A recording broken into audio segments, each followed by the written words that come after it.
Okay, ladies and gentlemen, your next guest, please, a warm welcome for Mr. Luca Ortolano, everybody. Let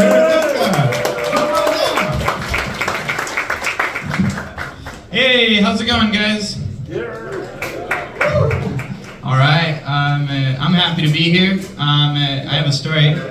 I was on my way to another comedy show and I met this native guy on the train and we just started connecting. We were giggling, laughing, you know, and he's like, "Where are you going, buddy?" And I was like, "I'm going to a comedy show." And he's like, "Oh, I'll come with you." So we get in an Uber and he's trying to hype me up to the Uber driver. And he's like, "Buddy, my friend is so funny. What are you doing after work?" And he's like, "I don't know, I'm just working, you know."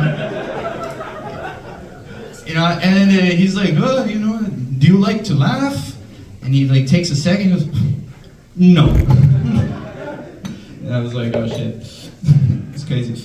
But, you know, there's a bunch of fun things I've been doing. Smoking a lot of cigarettes, I've been smoking that. I see the filter tags have like a warning on it, you know. And I think that's good. Keeps you from danger. Keeps you away from the cliff edge. And I think they should have that on birth control, you know. You buy a condom, there's a picture of Hitler on it, you know. You don't have to travel back in time. Your kid could be Hitler, you know. You could prevent Hitler right now. Don't worry about it. Good times.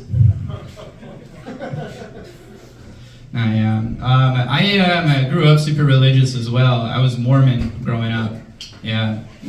And I got kicked out of the Mormon church.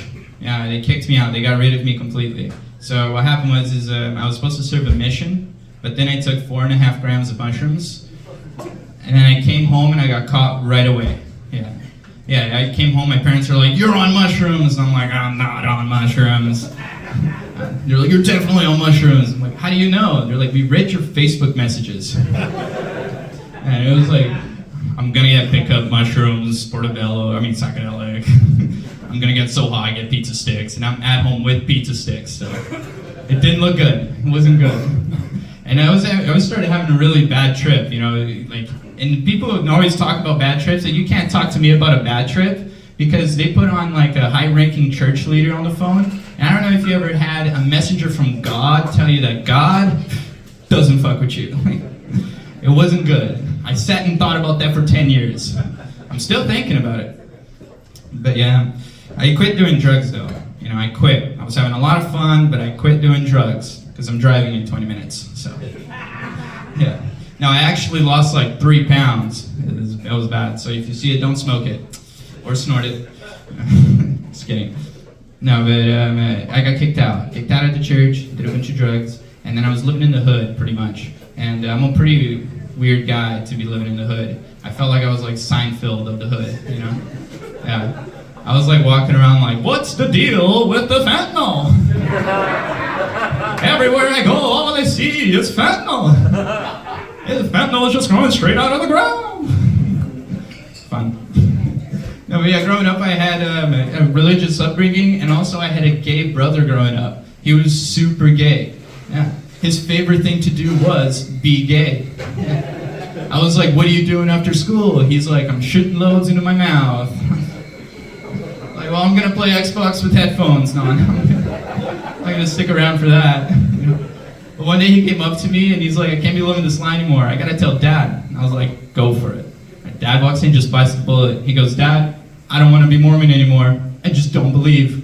Her dad goes, "Well, at least you're not gay." And I was like, "Wait, let him finish."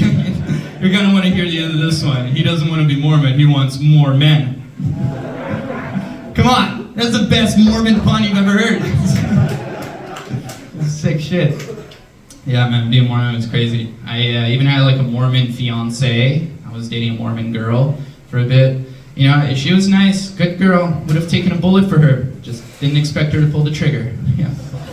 Yeah, no, she was a good girl though. She kept up with her car payments, jobs, school, family, everything. And fucked 2 other guys. Yeah, she was always on top of things. Yeah, I remember when I thought about that joke, I found out about the second guy, and I was at a pond, and I was like, "How does she have the time? She's so busy. She's always on top of things." Then I dabbed. I went, "Skirt. That's a good joke. I'll write it down later." Yeah. But you know, I think guys just use a lot of crude language. You know, guys will say some messed up stuff. You know, you'll hear guys say, let's go get some pussy. You know, guys will say, let's go get some pussy. But all we mean is just love and affection. You know, pussy is just love and affection. You know, like growing up, I never got pussy from my parents. I would just be watching all the other kids at school be getting pussy, and I'm like, Mom, I'm gonna do drugs if you don't give me pussy. Like, I need pussy so bad. Yeah, no, I only got pussy from my soccer coach. Yeah.